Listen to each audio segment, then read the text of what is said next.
Okay, so hello everyone. Thank you for inviting me to this presentation.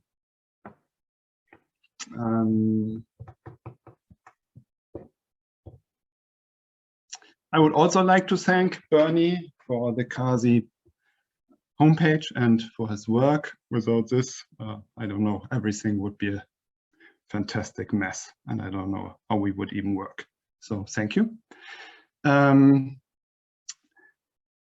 What I would like to talk about today is, like, we as glycobiologists or as enzyme scientists, as enzymologists, I think, or maybe should I rather talk about myself and not say, I always thought, like, these glycans, there should be a glycan degradation pathway for every glycan that is made on Earth. Because there's even this paradigm that states something like microbes are infallible. I don't know if that is the right word. Essentially, whatever is synthesized on Earth by higher organisms can be degraded by microbes with the right enzyme. And I thought, that's it. I thought, well, if there's a glycan made in plant or algae, certainly we will find a corresponding bacterium or fungi if we have enough time, and this organism will degrade it. I don't know if this is true. Maybe there are glycans on Earth produced that cannot be degraded. And that would actually be quite interesting, because we have this climate emergency now, and it is now scientifically known that just stopping emission will not be enough. We have to remove carbon dioxide from the atmosphere and put it somewhere. Otherwise, could be really bad. So we need to find a way to store carbon. And I think because glycans are made by photosynthesis, and that's just the power reaction of the Earth, I think maybe one answer is in glycans. With this, I would like to start my talk about the biocatalytic measurements of algal glycans in the ocean. We show that some of them are a substantial sink of carbon dioxide.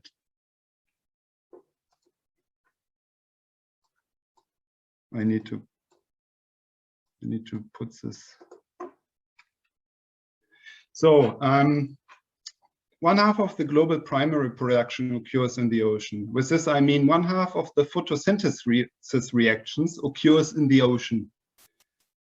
Every second oxygen molecule that we breathe, that is in the atmosphere, comes out of photosynthetic activity in the ocean. So there's as much glucose as first step produced in the ocean approximately as on land. And like Al already explained, the cool thing about the ocean is that when it's produced, here you see a satellite image of microalgae at the surface. And when it's produced, there's much higher turnover. So this lifespan of the microalgae is maybe 2 or 3 weeks. And soon after this material produced by algae is produced, it gets recycled by microbes, by bigger animals, and so on. And this is why the late John F. Hedges said that the ocean is essentially a global heterotrophic digester. Massive production, massive digestion. And we all know enzymes really crucial in this process. Here's a graph that puts into perspective the relevance of the ocean for the carbon cycle. On the left axis, there's billion tons of carbon. And a big part of this is, of course, in the atmosphere in form of carbon dioxide, but an equal part of carbon is stored in organic molecules dissolved in seawater. 1 liter of seawater contains approximately 1 milligram of organic molecule. 1 milligram per liter. And if you add this up, you end up with as much carbon as in the entire CO2 of the atmosphere. I find this remarkable. So where does this carbon come from? At the surface, we have photosynthesis in the photic zone, so sunlit zone. That's primary productivity.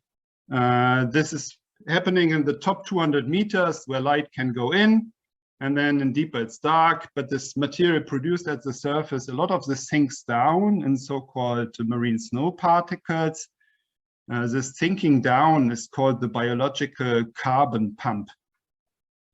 Some of this, while it sinks down, now we are at 0.3, it gets degraded by bacteria, recycled by fungi and so on, and by fish also, and then they take it to make their own biomass, or they respire again CO2. So this is recycling, and this nutrient stuff comes up to the surface again, where it fuels growth of new microalgae. A part of this also goes further down. Now we go to 0.4. Part of these particles are not degraded. We don't know why. They put carbon into marine sediments. Approximately 1% of what is produced in the surface enters sediments for long-term carbon sink. Some sediments store more carbon, some not so well. In some marine sediments, you almost find no carbon deposition. Yeah. And then in the sediments, there's also partly more bacterial decomposition and recycling, and this comes again up with water currents at the surface to fuel primary productivity. What is relatively little considered in the marine chemical oceanography, or at least in recent years, is the fact that of this 50 gigatons of primary production, well, 30 to 50% are sugar polymers. Well, of course, they are sugar polymers because photosynthesis reaction is making glucose, and then you have all these isomerases converting that in different monosaccharides, making polymers, and so on. Most of this degraded and recycled by bacteria, but there's 1 to 5% that goes down in this kind of biological carbon pump. It goes down from the surface to the deep ocean and stores carbon in sediments, 1 to 5%. Most is recycled, 1 to 5% is stored. This 1 to 5% is still absolutely substantial in the global carbon cycle. So it's a question, what is this? What is this 1 to 5%? I think we are overlooking something significant, because so 30% of sinking particles are glycans. In the sediments, in many sediments, between 5 to 30% of the sediment organic carbon that is stored there are glycans, so sugar polymers.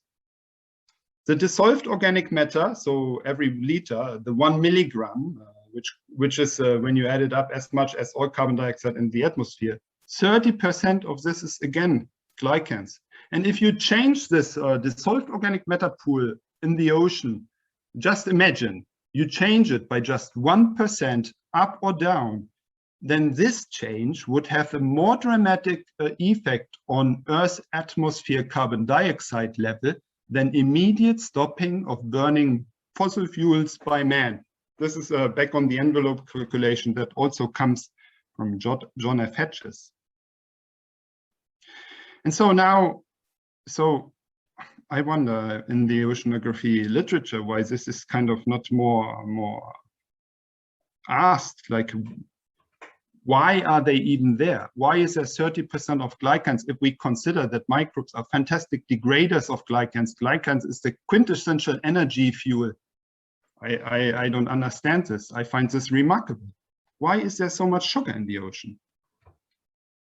So the research questions in my research group that we are looking at is, we look at diatom microalgae, and we ask, do algae, diatoms, sequester glycocarbon in the ocean? Do they contribute to these different carbon sinks that I just outlined for you? I wonder also, why do bacteria not, or fungi also, why do they not degrade and recycle 100% of this glycocarbon? And why do they not return all of it to the atmosphere? Obviously, they don't return everything because we find so much glycocarbon in sediment or dissolved in seawater and so on. Why does 1% organic matter even reach the seafloor? Could also be 0%. Why is it not all rapidly degraded in this 2,000 meter water column, or sometimes 10,000 meter? Why does even something hit the seafloor? So I asked, what is the 1% that reaches the seafloor, or the 30% of dissolved glycocarbon? So why is there so much? Here you see some particles, the so-called marine snow particles. So these kind of particles are what sinks down in the ocean. These particles are marine snow. That is what kind of forms the carbon export by the biological carbon pump. And if you look a little bit closer, these particles, the round things, they are remains of diatom cells. And then there's also some kind of colloidal matrix holding everything together. And this is, we know this from acid hydrolysis experiments, this is sugar rich. And I wonder, yeah, why is this not degraded quickly enough by bacteria to be able to hit the seafloor? Why is this not rapidly degraded? So the hypothesis is there are glycans in the ocean made by unknown organisms that are challenging to degrade with enzymes. And this synthesis of unknown glycan types, this is what contributes dramatically to carbon sequestration in the ocean. Or let's say not dramatically, but maybe this is this could be a key to carbon sequestration in the ocean. So far, the analytic technologies to break open this glycocarbon challenge, like in the ocean, is like everywhere. Glycan analytics is really far behind, still behind the proteomics and sequencing and omics, meta-omics, and so on. Glycomics doesn't even exist.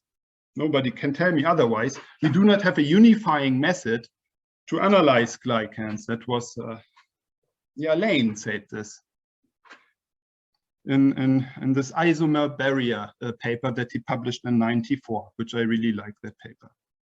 So there's not, glycan analytics is really difficult. So, and then when I did my PhD working on porphyrinases, I worked with the porphyrinase there on the left, and I had some other enzymes as well, and then I used them to degrade the polymers from these two macroalgae that you see there, and put the products on phase jet. And when you see that, looks remarkably similar to what you would obtain with restriction enzymes digesting DNA. And so I thought, okay, now we have all these metagenomes and all these bacterial genomes with all these enzymes, and why not? I think this is the right way, or this could be a good angle to be able to learn more about this unknown glycan stuff in the ocean. Analytic enzymes for glycan discovery, glycan quantification, and so on, to really dissect the marine carbon cycle.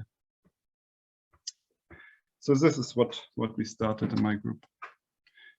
Here you see me taking a water sample of the surface ocean. We started with one type of glycan. It's a beta-1,3, beta-1,6 glucan, also known as laminarine. We developed an enzymatic quantification kit, which is quite easy to use. So we take a liter seawater and then we just filter it onto these glass fiber filter that you see on the top right. So on these filters, what we have there is microalgae and particles, and the green color is chlorophyll.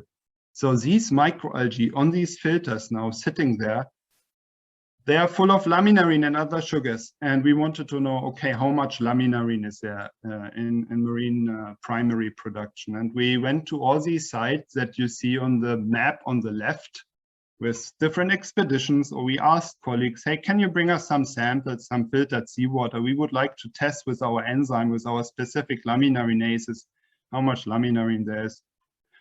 Yeah, we found actually quite amazing, or quite high laminarine concentrations, sometimes up to 50% of these little algal organisms consist in the form of laminarine. So they store a lot of this.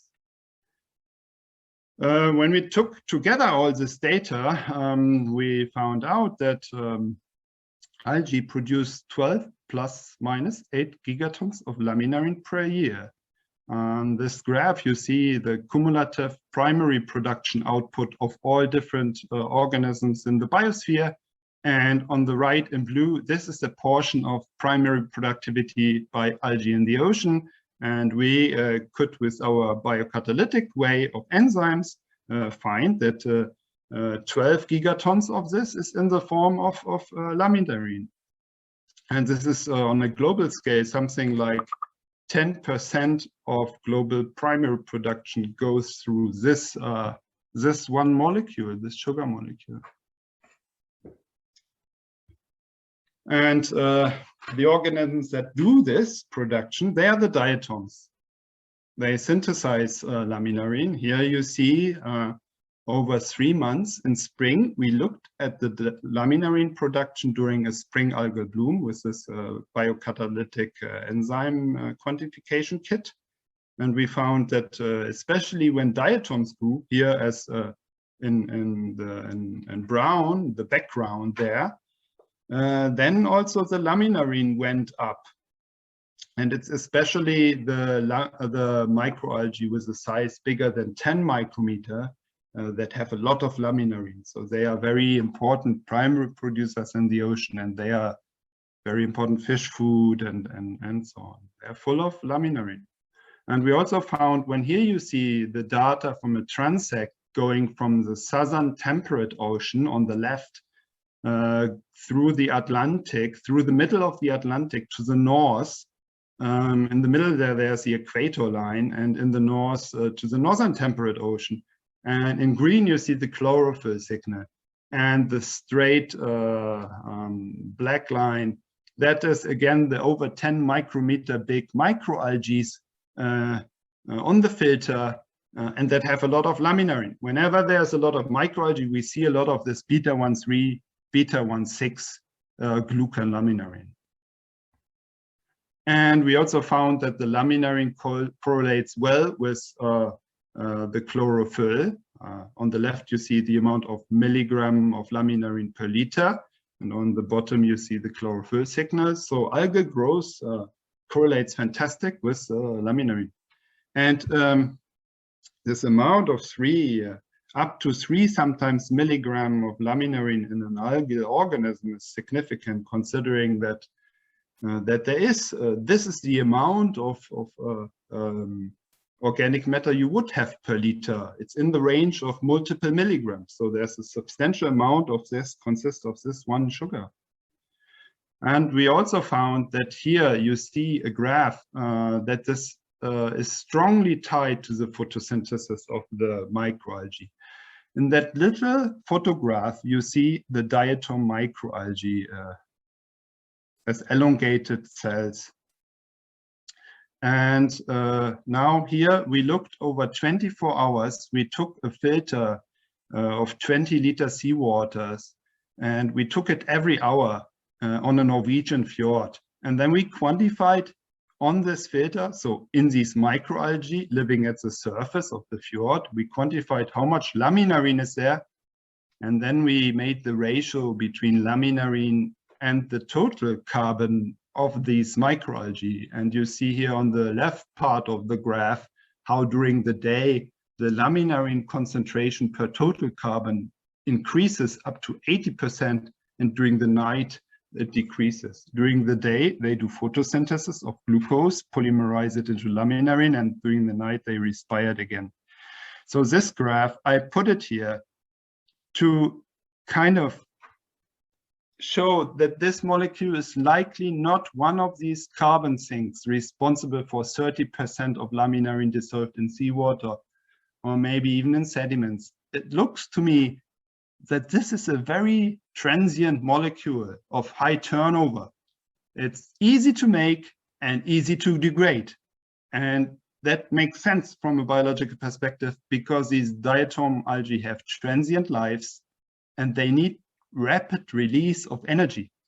I think laminarine is not this carbon sink I was talking about at the beginning of the talk, but still is quite a production. So to summarize this first part of the talk, we identified the algal glucan laminarine as one of Earth's most synthesized bioenergy molecules.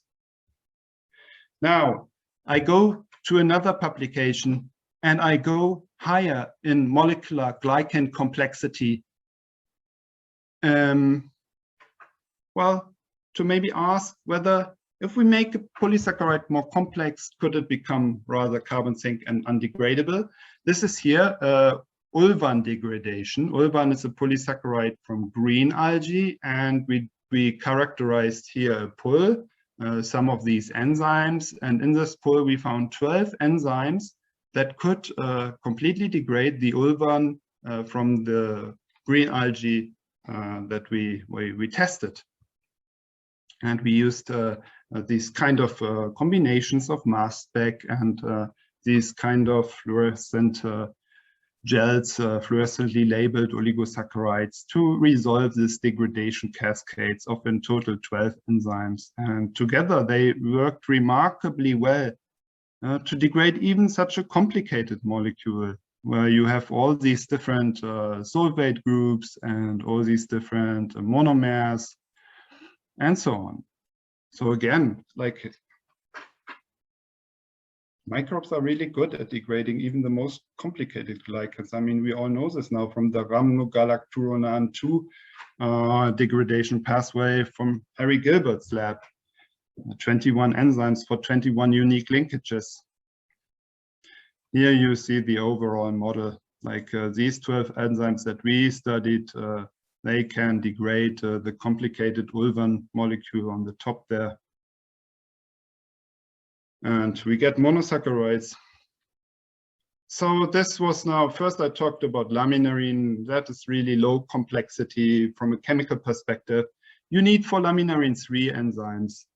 Ulvan here, it's next level up. You need 12 enzymes. RG2, 21 enzymes. So now here we have now a molecule, and that is made by brown algae. And here you need a remarkable amount of enzymes. So the brown algae, they make these sulfated fucans. Sometimes they are also called fucoiden. And they consist of the fucose, and many different brown algae make different types of this fucoiden, or sulfated fucan. And we isolated this kind of organism. It's a marine verruco microbiome. And this organism, you see here a genome, and on the top left, you see the part that is actually a plasmid. And in orange and blue there, you see GHs and sulfatases that, based on previous annotations, could be related to fucoiden degradation. And in total, this plasmid is extremely enriched in putative fucoiden degrading enzymes, and also the genome. In total, there are hundreds of such enzymes.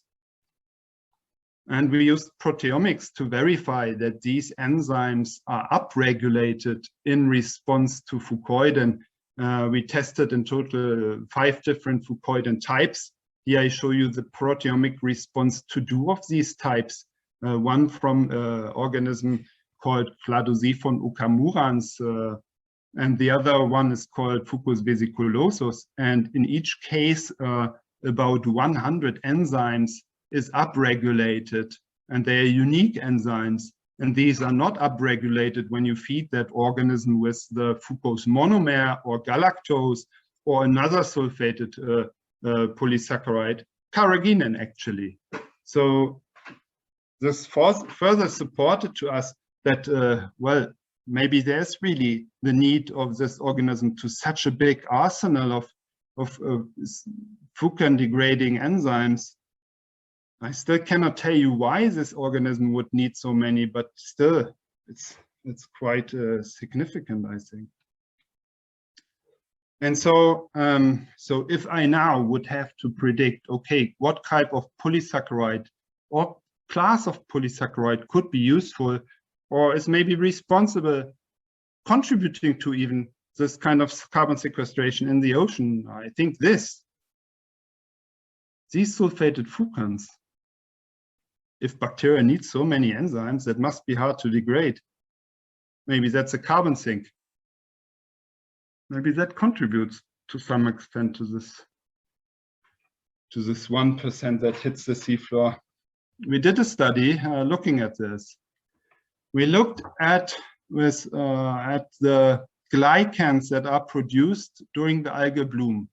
But now we did an analytic approach with monoclonal antibodies, and we looked at with 50 antibodies, we looked at the relative abundance of about 25 different glycans.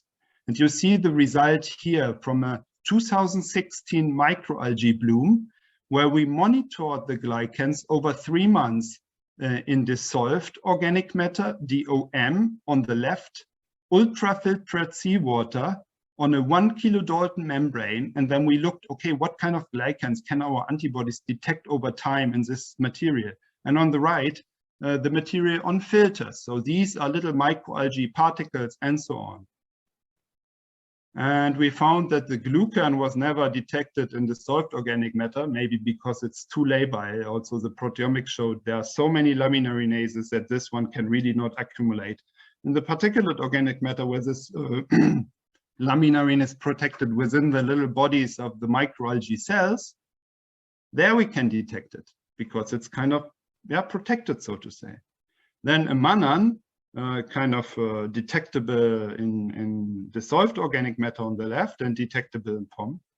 And then one molecule out of these 20 or so we detected had a very unique dynamic in the 3 months. It increased in dissolved organic matter, so dissolved sulfated fucan molecules we detected. And more interestingly, it also increased in particulate organic matter, shown on the bottom right. And this increase and high abundance in dissolved organic matter suggests that this molecule is more undigestible or maybe more stable than these other glycans. And that fits together with this observation that bacteria need so many enzymes to degrade it, that it seems to be a really complicated glycan.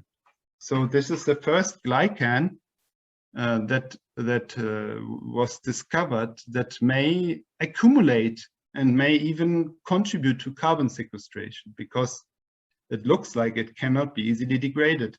Importantly, in the proteomics data set of that same site in the same time, we found no known enzymes for sulfated fucan degradation, but a lot for laminarine degradation.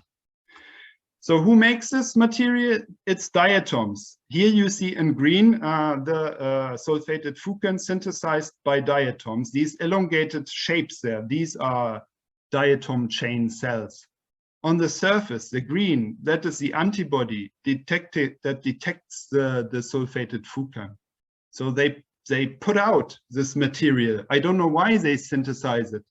Many theories exist, but they make it, they synthesize it, they put it into the environment, and then you see these little particles that may sink and put carbon down into deeper waters. These sulfated fucan particles, they increase over time. Here on the left, you see a photograph of diatom cells at the beginning of the bloom, and on the right, you see these diatom cells at the end of the bloom. And this kind of sulfated fucan, the slime or this molecule, increases in imagery and with the microarray quantification or relative abundance method. So now,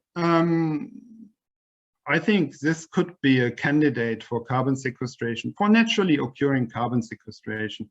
Now it's a question, we looked here at the surface in the North Sea. It's not very deep, so can it go into sediments? Can it deposit for, so to say, geological timescales? Can it take carbon dioxide out of the atmosphere? That would only work if that material really becomes part of sediments and stays there, or becomes part of the dissolved organic matter pool, the 30%, and stays there for a long time, like talking here 1,000 years. So we looked in sediment, marine sediment here, and this sediment core you see on the right, these layers are layers. That's a marine sediment core from about 2,000 meter ocean depths in the Red Sea. And this layering you see, these are like the rings on a tree, the growth rings. And so each year more sand and algal material comes on top of each other and so on. This core, it goes back in age 2,700 years. And on the left, you see the antibody signal of the sulfated fucan molecule. And we detect this molecule down to 2,700 meter depth. When we now do enzymological experiments with fucoidanases, sulfated fucan degrading enzymes, with sulfatases, we often detect that they need a lot of salt actually to be active. And maybe from a biochemical perspective, that makes sense, maybe because you have a strong ionic interaction between a sulfate group and the histidine or the lysine, arginine in your active site, and maybe this needs to be a little bit balanced with some NaCl. And I wonder, that's why I wondered if you take this algal mass and you put it on land, how long it would stay. Would they be even able to degrade it, given that there's so little salt in a terrestrial soil, for example? I wonder. Okay, so this fact that we found there a glycan that can be that increases and maybe more stable than others is a paradigm shift, because all the metagenomic and marine proteomic studies show myriad enzymes, and it's really we consider that everything that is produced must be rapidly degraded. At least that's a conclusion one could come to. In all these statements here, there's a may, because we haven't quantified the molecule yet. We just discovered it qualitatively, and now we have to ask, okay, what is really going on there? But the sulfated fucan may contribute or drive carbon sequestration in the ocean. Certainly, there are other molecules that are related or look a little bit different and behave in a similar way, but we have to count them. This sulfated fucan accounts for 1 to 5% of diatom mass. Diatoms are interesting organisms because in total they are responsible for 40% of marine primary production. And that's globally a big chunk. 1 to 5% of biomass produced at surface sequesters carbon into deep ocean. Other microalgae may synthesize similar glycans. Maybe they are not fucans, but similar in chemical complexity with sulfations, methyl groups, and so on. And this kind of complexity creates so much challenge to the microbial degradation enzymes. So maybe that sequesters carbon. So, and then this leads to, of course, new ideas, right? Then you start to ask, okay, so why do they even make it? Like, why do they synthesize these complicated molecules? And one hypothesis that has been proposed by Ajit Waki, but not applied to microalgae, is that there are red-queen arms races between virus and host cell. And so it comes from Alice in Wonderland, where Alice has to run faster so that the red queen doesn't get her. And this kind of co-evolution between glycan structure and the bacterial or the viral degraders that could uphold complexity on a chemical scale. And maybe this is something that contributes to carbon sequestration on a global scale, because these molecules constantly have to evade somehow degradation, and that feeds biological pump or something like this. So maybe the structure of the sulfated fucan changes. Maybe the sulfated fucan shields or cloaks the diatom cells like a layer around to evade recognition or invasion by bacterial virus, akin to what we know now about epithelial cells in the human gut, which make mucin. Something similar here may be at work, but have global implication. So this glycan to cloak the cells, it must be unrecognizable by bacteria. I think it's an interesting hypothesis to consider that the glycan evolves to abide. And maybe that's also why we haven't detected these molecules until now. For the future, we have now these kind of technologies or showed that you can take microbial enzymes to discover molecular pathways to sequester glycocarbon in the ocean. So I think this is very worthwhile to do.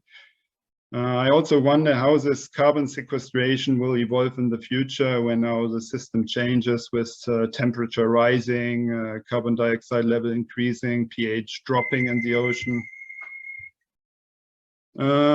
And yeah, I wonder what is the biological role of such a sulfated fucan, and my current hypothesis is that it is a cloaking device to avoid recognition by bacteria and virus, and this is of course something I can say, but one must test this. Yeah. So I think it would be very exciting to look at the evolution and synthesis of this sulfated fucan in diatoms and elucidate the role for the interaction with bacteria and whether it forms a defense against bacteria and virus. So these are questions that I want to work on next. And some of you are interested for postdoc or PhD, would be really exciting. So send me an email or call me. With this, I would like to say thanks to my team here. Sylvia Vidal-Megosa, do you see the mouse? Do you see the mouse? I don't know. So we do. Yes. Yeah, Sylvia Vidal-Megosa here. She discovered the sulfated fucan as a potential carbon sink in the ocean. Andreas Sichert here, he discovered the potential molecular key to carbon sequestration, so that this molecule must be so complicated that you need hundreds of enzymes, and maybe that explains carbon sequestration potential. Stefan Becker here, he discovered that this laminarine contributes 10% of the global primary production, and then of course the entire rest of the team contributed equally, as well as my collaborators. And then this can only stand on shoulders of great financial support. And I'm really thankful for the German funding agencies who enabled this to do basic research like this. And times like today is, I think that is just fantastic. I'm very thankful for this. So, thankful for your attention. Thank you, everyone. Thank you, Jan-Hendrik, for a very interesting talk. Very interesting indeed. So now we are opening up for questions. Please fill in the Q&A or raise your hand.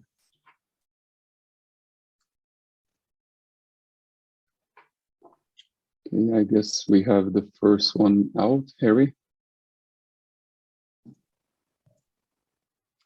Hi, Jan-Hendrik. Great talk and good to see you as well as everyone.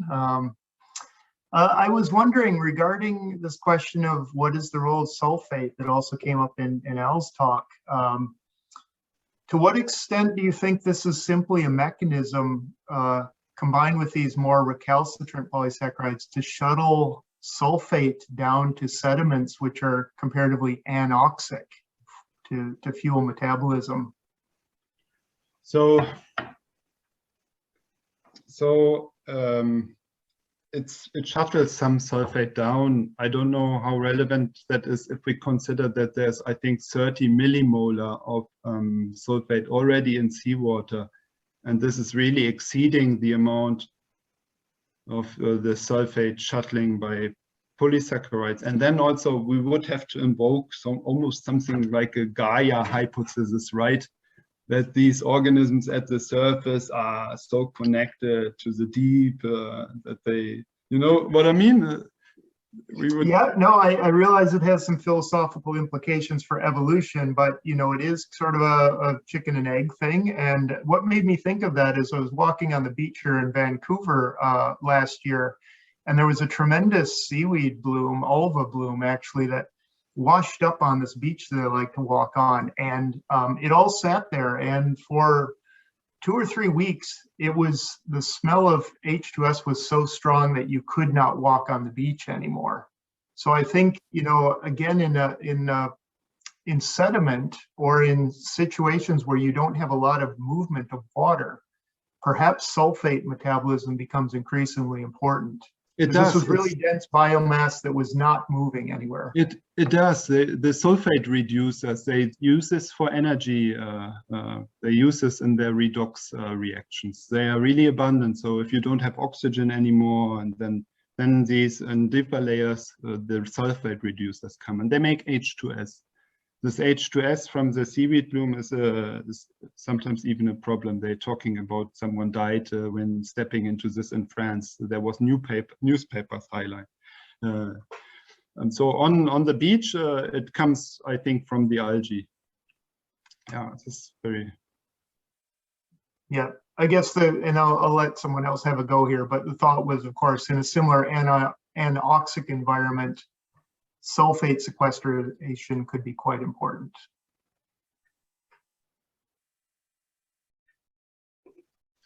Thanks, Harry. It's a good question. Then I have Abhishek.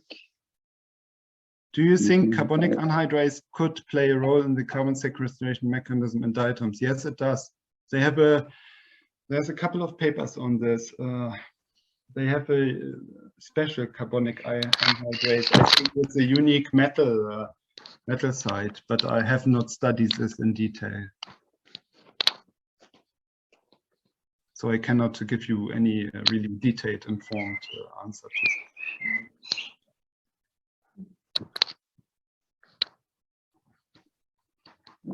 Okay, there's two more questions. You can see them yourself there, Jan-Hendrik.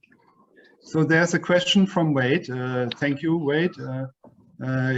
So Wade asked he would like to know whether this antibody array, whether this is provided as a service or through collaboration. The polysaccharides do not, and whether the polysaccharides to be analyzed in such an assay need to be pure. Someone needs to, yeah. So we have at the moment no service like this, but collaboration could be very interesting. And the polysaccharides don't need to be pure. We just put their organic matter collected from the ocean, and that was a wild mixture of different polymers. So, and the antibodies are so fantastic because they can see right through this mess, so to say. And then one final question from Pedro. Can you take that one as well, Jan-Hendrik? So Pedro asked, what is the effect of temperature in the level of sedimentation? Are there more sediments in cold waters? What about the effect of global warming? There's some studies a couple years ago. I think his name is Lars Tranvik. He was a professor at Uppsala University, and they looked at the effect of temperature in lake sediments, and they found when you rise the temperature of the lake sediment, you see an increased respiration, and they take away the microbes that live in there, and take more temperature. They take more, they respire more, and so more carbon dioxide gets emitted. In the ocean, the deep water is regardless at 4 degrees, so the temperature effect at the surface would not translate to very deep ocean waters.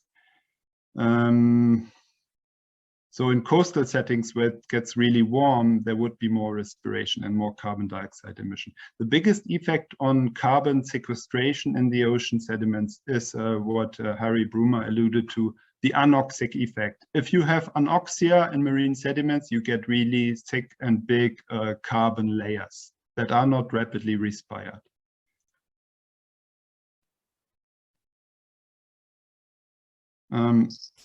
So if we can take real short answer to Nicolas' questions. Short answer to Nicholas. Okay, coming back to Harry Gilbert's work to understand the molecular pathway of RG2 and other plant cell wall glycans degradation. They benefited from availability and well-known precise glycan structures. When do you think we could get equivalent knowledge availability on fucons and fucoidins? Yeah, so I think that's a when I see 100 enzymes, I think, and we scale it with the amount of 21 enzymes from RG2, and I kind of think they started working on it, Way correct me, in 2008, right? And then the paper came out, I think, about 2014 or 15, so that's 5 years. So then I think now maybe we can be a little bit quicker. I think it's a 10-year project to have all the right enzymes available so that we can chop down fucoidin and to have